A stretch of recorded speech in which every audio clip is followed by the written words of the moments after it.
Welcome back to Acadiana's Morning News. Now, Bernie and I, we try to learn just enough about a lot of things so we could do our day-to-day job. I think that's kind of a fair assessment. We know a lot about a lot. We know a little about a lot. We know enough about a lot. Yeah. But when big issues come up, especially like the shooting investigation that's going on in Baton Rouge, we have to call in the experts. You know, we have experts that we keep very close for you guys to get some analysis coming up for the Republican National Convention. We've actually wrangled an expert on that too, who is going to help us kind of tell that story as well. We'll even get a preview, I think, tomorrow. Right? To be continued. Yeah. But joining us in studio, Ralph Peters, and you know your resume runs deep, especially when it comes to law enforcement and things of the sort. What do you make of what's going on in Baton Rouge right now and the situation of the investigation of the officers in the shooting? Well, first, the video does not look good, but the video does not tell the whole story. Mm-hmm. The audio and other reports say that the officers went there to investigate an assault that particular man allegedly assaulted another person with a firearm in front of that store.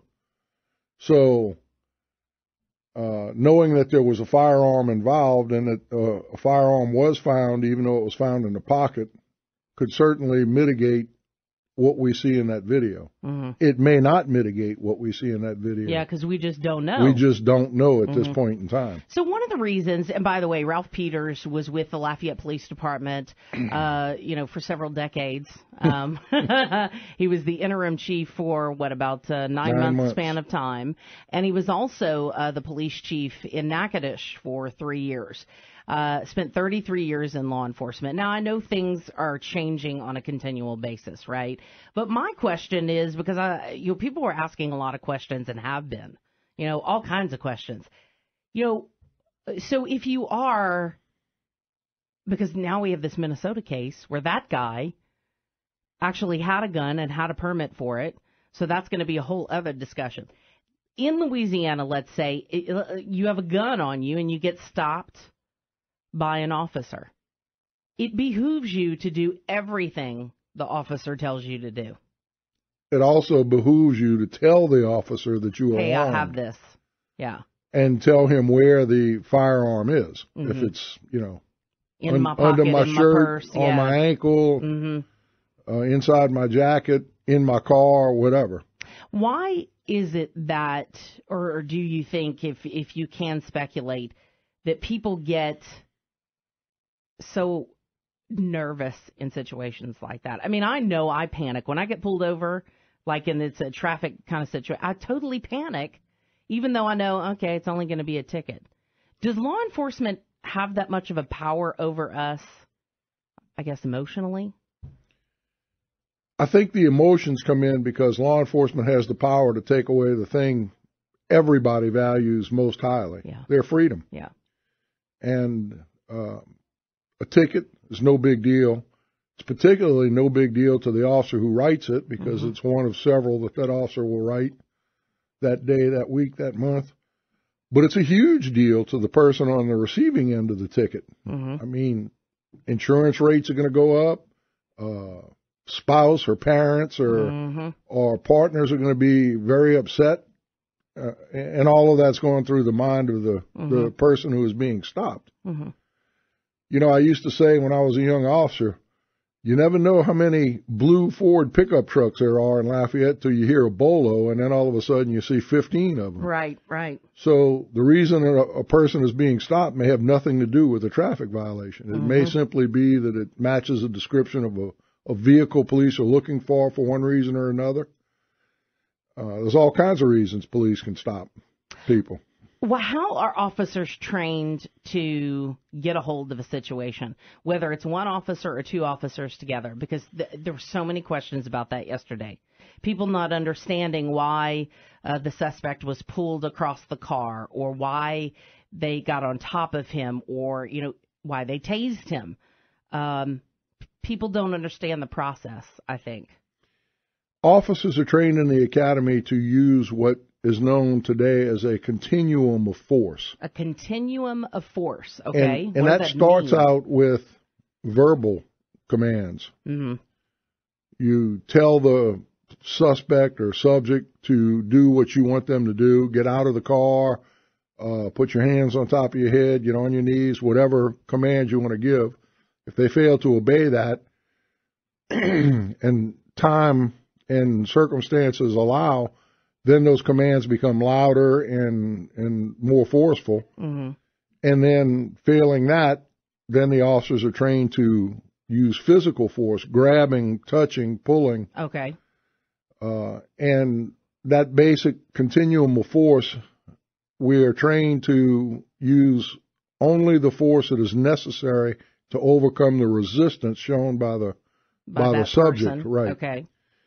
So if the touching or pulling or grabbing does not resolve the issue, then you can go to officers are equipped also with tasers, with batons, with chemical agents.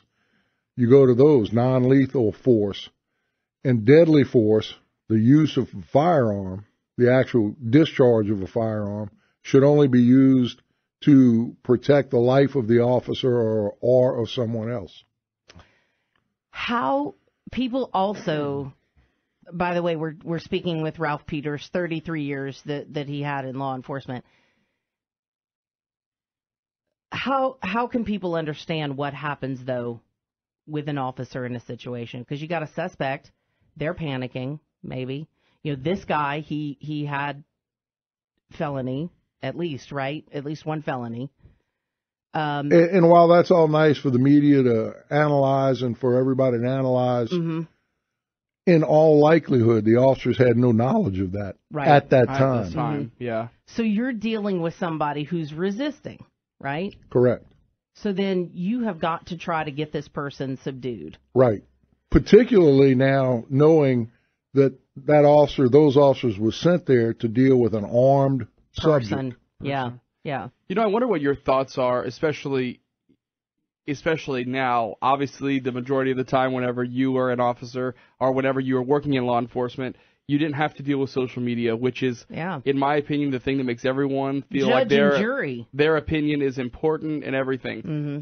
I have to believe that in some way plays a part in this because, you know, growing up, my parents always taught me, I don't care if you get pulled over. I don't care if someone stops you on the street.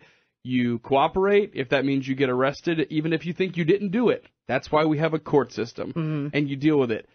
Now, I almost feel like everyone thinks their opinion matters so much because, you know, they put it on social media and they're taught that no, I'm going to stand up. I'm going to make a stand, and I'm not. It's not the time and place to do it, especially when you're dealing with an officer who doesn't know who's inside the car they're stopping. That's always the risk, as you can imagine. Can you shed some light on that? That's correct. We never know who we're going to stop. In Jefferson Parish, I believe it was a month ago, if that long, an officer stopped a suspicious suspect or a suspicious person to question him and was shot and killed by that person. Just right up the road from mm-hmm. where this happened in Baton Rouge. Mm-hmm. So you never know who you're going to stop, whether that person in that car is, you know, a priest or a clergyman or a teacher or another police officer, or if that person has just robbed a bank right up the road. I just don't know. Why police officers have to react within seconds, I guess, of every different thing. I don't think people understand that side of it either. I mean, you're trained, you're told to, these are your, you know, the things you do, the rules that you follow, but then they're split-second decisions, right? Correct.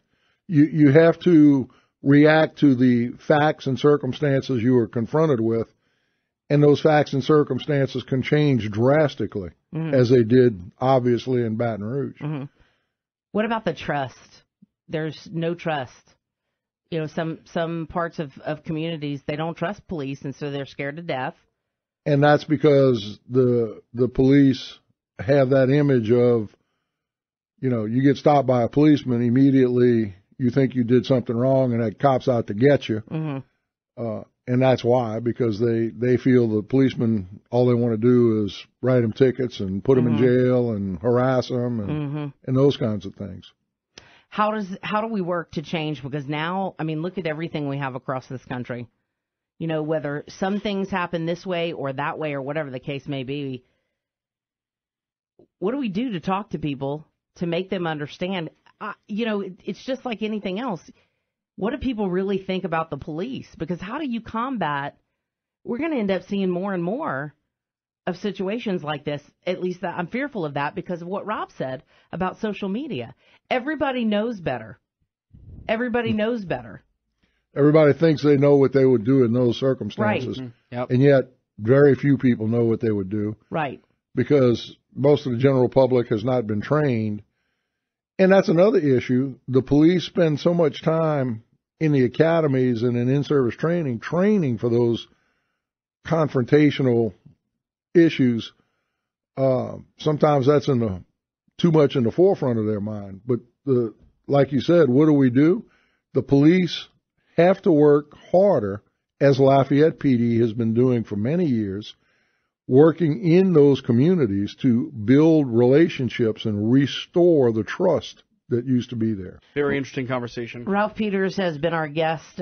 He was 9 months with Lafayette Police as their interim chief, 3 in Natchitoches, 33 years in law enforcement. Thank you so much for coming by here this morning. We appreciate it. Thank you.